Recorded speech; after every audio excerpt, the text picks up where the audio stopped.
Everyone, welcome to Hare Krishna tutors. आज हम करेंगे क्लास 6 साइंस का chapter number 4 sorting materials into groups. इस चैप्टर में हम लोग क्या पढ़ेंगे कि जैसे हमारे आसपास काफ़ी सारे मटेरियल्स होते हैं जो अलग अलग चीज़ों से बने हुए होते हैं, ठीक है ना, जैसे वुड, प्लास्टिक, पेपर। अब हम इन सारी चीज़ों को अलग अलग ग्रुप्स में किस तरीके से हम लोग डिवाइड करते हैं और इन सारे मटेरियल्स में क्या क्या चीज़ें डिफरेंट होती हैं, हम इन सारी चीज़ों के बारे में इस पूरे चैप्टर में पढ़ेंगे।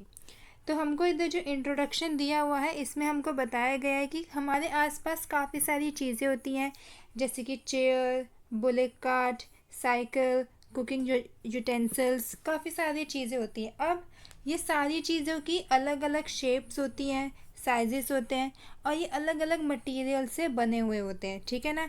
कुछ हमारा वुड से बना होता है, कुछ पेपर से बना होता है, कुछ प्लास्टिक से बना होता है। अब इन सब ऑब्जेक्ट्स की अलग अलग प्रॉपर्टीज़ होती हैं और हम इन ऑब्जेक्ट्स को अलग अलग बेसिस पे डिवाइड करते हैं, ठीक है ना। जैसे कि इसमें हमको एक एक्टिविटी गिवन है। एक्टिविटी 1 में क्या है कि जो बच्चे हैं उनको क्या बोला गया है कि वो अपने आसपास जो भी मटेरियल है उसको कलेक्ट करें, ठीक है ना, कि उनकी रोज़मर्रा की ज़िंदगी में जो भी आसपास की जो चीज़ें हैं उनको वो कलेक्ट करें। अपने घर से कलेक्ट कर सकते हैं, अपने स्कूल से, अपने क्लासरूम से, ठीक है ना। तो उन बच्चों ने क्या क्या चीज़ें कलेक्ट करी हैं? Chalk, pencil, notebook, rubber, duster, a hammer, nail, soap, spoke of a wheel, bat, ठीक है। ये सारी चीज़ें उन्होंने अलग अलग जगहों से कलेक्ट करी है। अब आगे इसमें क्या बोला गया है? Separate all objects from this collection that are made from paper और वुड। कि अब ये जितना भी सामान है इनको इनके बेस पे सेपरेट कर दो कि वो किस चीज़ से बने हुए हैं। जैसे कि जो भी ऑब्जेक्ट हमारा पेपर से बना है उस ऑब्जेक्ट को अलग कर दो, जो भी ऑब्जेक्ट्स हमारे वुड से बने हैं उनको अलग कर दो। एक पूरा ग्रुप बना लो उन ऑब्जेक्ट्स का जो हमारे पेपर से बने हुए हैं और एक पूरा ग्रुप बना लो उन ऑब्जेक्ट्स का जो हमारे वुड से बने हुए हैं। और थर्ड ग्रुप हमको किस चीज़ का बनाना है? उन ऑब्जेक्ट्स का जो ना तो हमारे पेपर से बने हुए हैं और ना ही वुड से, ठीक है। अब हमने इस एक्टिविटी में ऑब्जेक्ट्स को किस बेस पे डिवाइड करा है कि वो किस चीज़ से बने हुए हैं। तो इससे हमको ये चीज़ पता चलती है कि हमारे आसपास जो भी चीज़ें हैं वो अलग अलग मटेरियल से बनी हुई होती हैं, ठीक है। सेम इसी तरीके से हमको जो हमारी नेक्स्ट एक्टिविटी है, एक्टिविटी 2, उसमें भी यही है कि जैसे कुछ हमारा सामान है जो हमारा वुड का बना हुआ है, कुछ है जो हमारा पेपर का है, कुछ हमारा लेदर का है, कुछ प्लास्टिक का है, कुछ कॉटन का है। इन सारे बेसिस पे जो सामान है उसको सेपरेट किया गया है। अब इधर हमारा एक न्यू टॉपिक आता है जो है प्रॉपर्टीज़ ऑफ मटेरियल, कि जितने भी मटेरियल थे हमारे इनकी प्रॉपर्टीज़ क्या क्या होती हैं। तो इसमें सबसे पहले लिखा है, have you ever wondered why a tumbler is not made with a piece of cloth. सबसे पहले समझते हैं कि टम्बलर क्या होता है। टम्बलर एक ऑब्जेक्ट है, जैसे कि हमारा जो ग्लास होता है उसी तरीके से हमारा टम्बलर होता है जिसमें हम अपना कुछ भी लिक्विड का सामान हम स्टोर कर सकते हैं। जैसे कि हमारी जो चाय होती है हम उसमें हम चाय रख सकते हैं, जूस रख सकते हैं, ठीक है। Recall our experiment with pieces of cloth in chapter 3 and also keep in mind that we generally use a tumbler to keep a liquid. अब हमने जब चैप्टर नंबर 3 करा था उसमें हमने क्लोथ्स के बारे में पढ़ा था, ठीक है। तो सबसे पहले जब भी हम लोग टम्बलर के बारे में बात कर रहे हैं तो हमको अपने दिमाग में ये चीज़ ध्यान रखनी चाहिए कि टम्बलर में हम अधिकतर वही चीज़ें स्टोर करते हैं जो हमारी लिक्विड की होती हैं। तो हमारा टम्बलर फिर पीस ऑफ क्लॉथ से क्यों नहीं बना होता? क्योंकि अगर वो क्लॉथ से बना होगा तो हमारा जो भी वो लिक्विड का मटेरियल होगा वो उससे बहुत आसानी से निकल जाएगा, वो गिर जाएगा उससे, ठीक है। आगे इसमें लिखा है, What we need for a tumbler is glass, plastics, metals or other such materials that will hold water. अब अगर हमको कोई भी टम्बलर बनाना है तो हमको उसके लिए क्या चाहिए होगा? या तो ग्लास, प्लास्टिक, मेटल या फिर कुछ भी ऐसा ऑब्जेक्ट जो किसी भी लिक्विड या फिर वाटर वाली चीज़ को स्टोर कर सकता हो। Similarly it would not be wise to use paper like materials for cooking vessels. और इसी तरीके से हम कोई भी पेपर लाइक मटेरियल यानी कि वो मटेरियल जो हमारा पेपर से बना होता है हम उसको नहीं यूज़ कर सकते अपनी कोई भी कुकिंग वेसल्स यानी कि कुकिंग से रिलेटेड कोई भी जो लिक्विड का सामान है उसको स्टोर करने के लिए, ठीक है। हमको उसके लिए कुछ ऐसा ऑब्जेक्ट चाहिए जो लिक्विड वाले मटेरियल को स्टोर कर सके, ठीक है। आगे इसमें गिवन है we see then that we choose a material to make an object depending on its property, कि हमको कौन सा ऑब्जेक्ट किस चीज़ में रखना है वो हम किससे डिसाइड करते हैं कि उस ऑब्जेक्ट की प्रॉपर्टी क्या है। जैसे अगर मिल्क है, मिल्क क्या है, मेरा लिक्विड है, तो ऑब्वियस सी बात है मैं मिल्क को किसी ग्लास में रखूँगी, किसी कंटेनर में रखूँगी, मैं उसको किसी भी पीस ऑफ पेपर में या फिर मैं किसी कपड़े में बांध के नहीं रख सकती। And the purpose for which the object is to be used, और वो ऑब्जेक्ट मेरा किस चीज़ के लिए यूज़ हो रहा है इस बेस पे भी मैं उसको स्टोर करती हूँ। So what are the properties of materials that would be important for their uses. अब हम उन प्रॉपर्टीज़ को डिस्कस करेंगे मटेरियल्स की, जिनके बेस पे हम ये डिसाइड करते हैं कि इस ऑब्जेक्ट को किस कंडीशन में रखना है, ठीक है। तो इधर हमको सबसे पहली जो प्रॉपर्टी गिवन है वो क्या है, अपीयरेंस, कि किसी भी ऑब्जेक्ट की अपीयरेंस कैसी होती है। Material usually look different from each other, जो भी हमारा मटीरियल होता है वो एक दूसरे से डिफरेंट दिखता है। Would looks very different from iron, iron appears different from copper and aluminium. जैसे हमारी जो वुड होती है वो आयरन से डिफरेंट है, आयरन हमारी कॉपर और एल्यूमिनियम से डिफरेंट है। At the same time, there may be some similarities between iron, copper and aluminium that are not there in wood. वहीं एक टाइम ऐसा भी हो सकता है कि हमारा जो आयरन है, कॉपर है, एल्यूमिनियम है, इनमें कुछ सिमिलैरिटीज़ भी हों जो हमारी वुड में नहीं थी, ठीक है। अब इसके लिए इन्होंने इधर एक एक्टिविटी करी है, एक्टिविटी 3।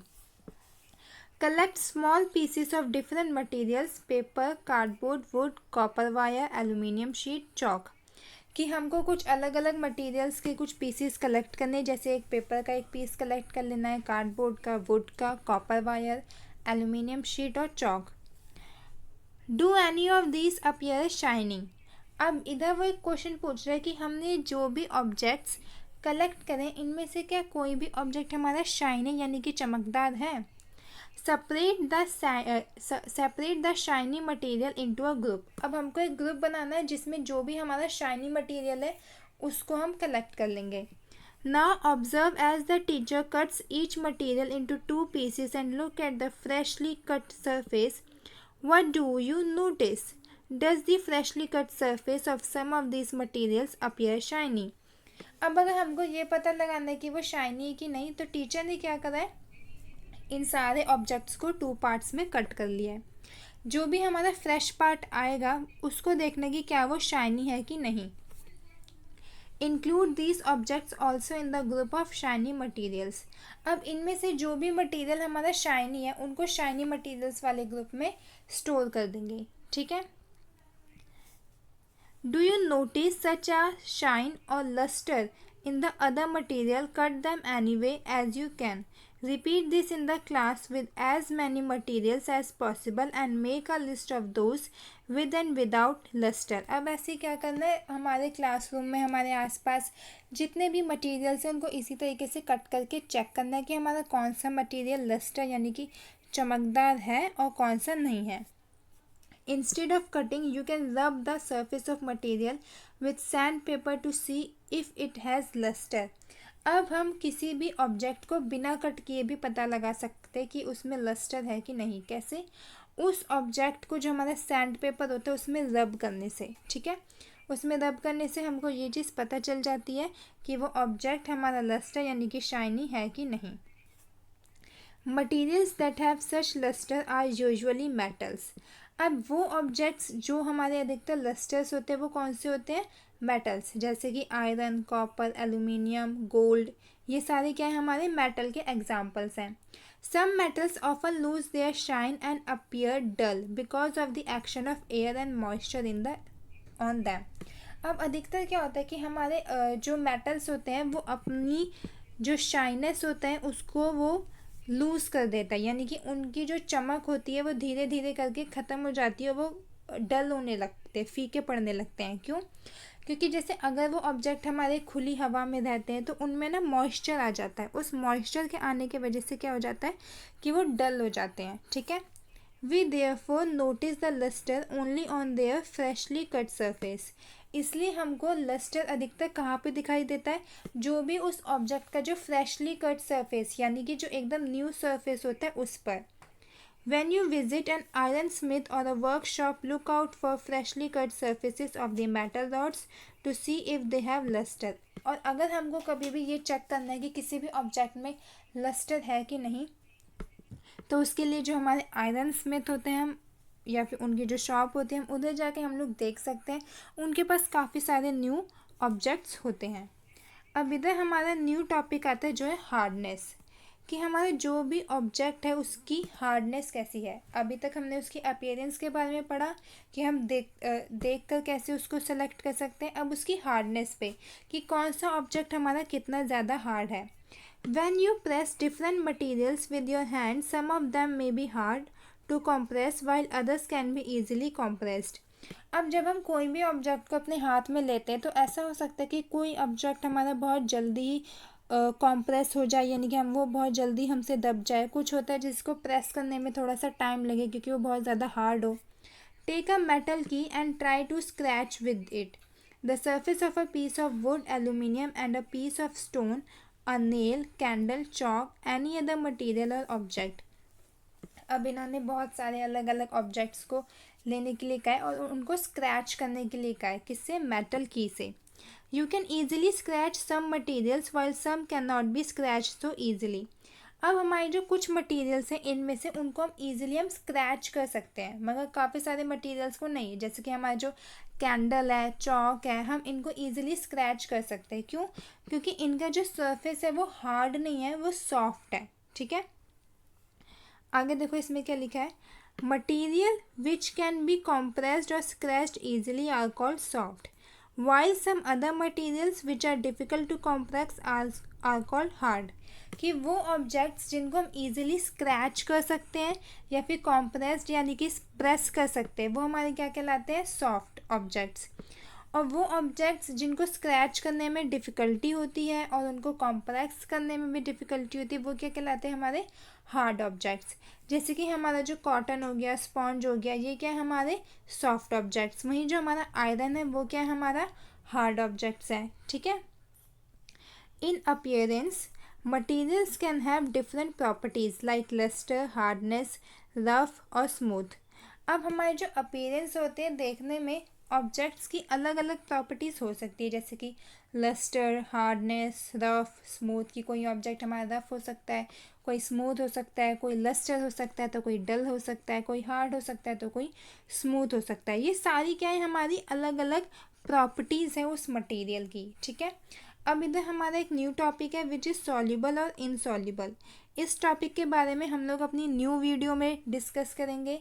अगर आपको हमारा आज का टॉपिक समझ में आया हो, आज की वीडियो अगर आपको अच्छी लगी हो, तो हमारे चैनल को लाइक, शेयर, सब्सक्राइब करना ना भूलें। Thank you.